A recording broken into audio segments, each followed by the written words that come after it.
I'm finally going to be doing the Skeet Ulrich haircut from Scream. I've been getting requests. I've lost my hair over this damn request. But finally, I decided, you know what? It's because of all you guys why my channel keeps growing, and I love all my viewers. So I'm gonna do the haircut, and then I will break it down at the end.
All right, everyone, so what I want to do is kind of break down the haircut as well as the styling process. So I'm using my crafted blow dry cream, which you can actually use as a styling cream. This product is amazing, and the more people that purchase it and send me feedback, they're saying, man, I just use this to style my hair.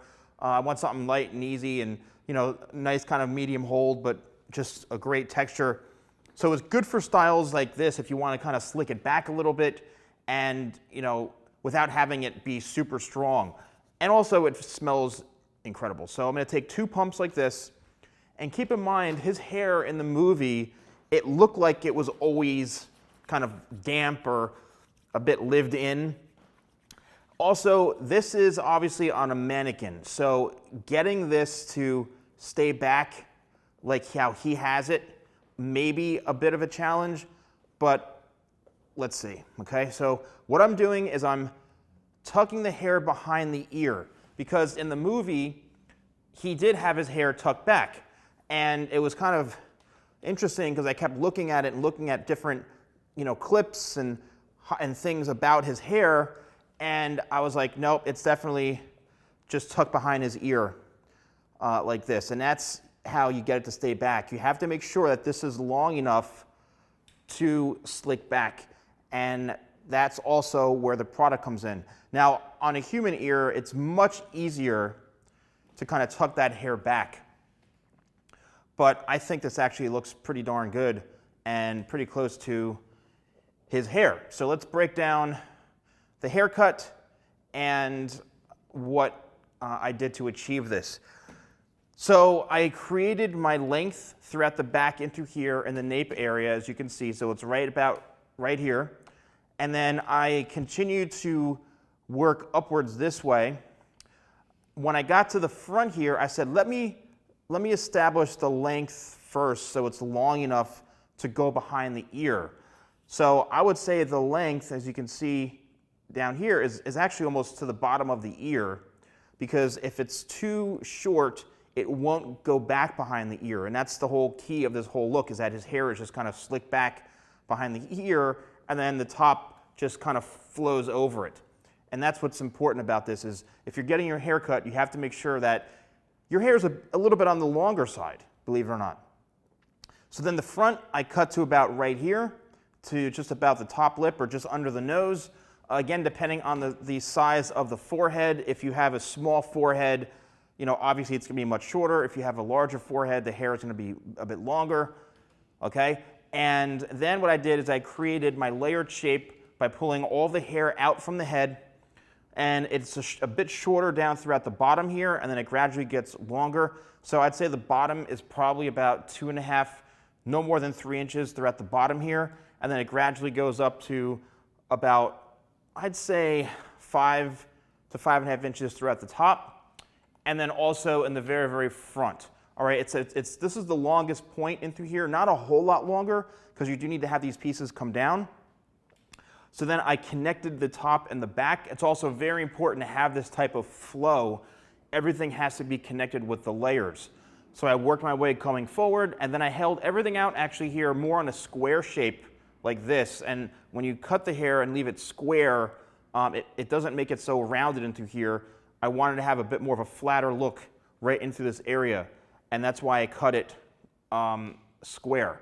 So then I used my blow dry cream, which you saw crafted, and it's really about just working these sides in and then pulling these pieces down right in through here to achieve that look. And then if you want to have it a bit more messy, you can just simply tousle it a little bit this way. You can take your hands and you can kind of mess with it, you know, so you get a little more kind of some flips or a little more texture in through here. So it's very, very easy to achieve. Ladies and gentlemen, please let me know if you enjoyed this. I think it looks pretty much almost exactly like his hair. And I apologize for taking so long. All the, you know, stop spamming me comments, I apologize, but it's finally here. Please let me know if you're happy that I've done this and what you think about the haircut. So stay safe and healthy. Thank you guys so much for watching. Don't forget to like, comment, and subscribe. And I'll see you next time for more videos with the Salon Guy.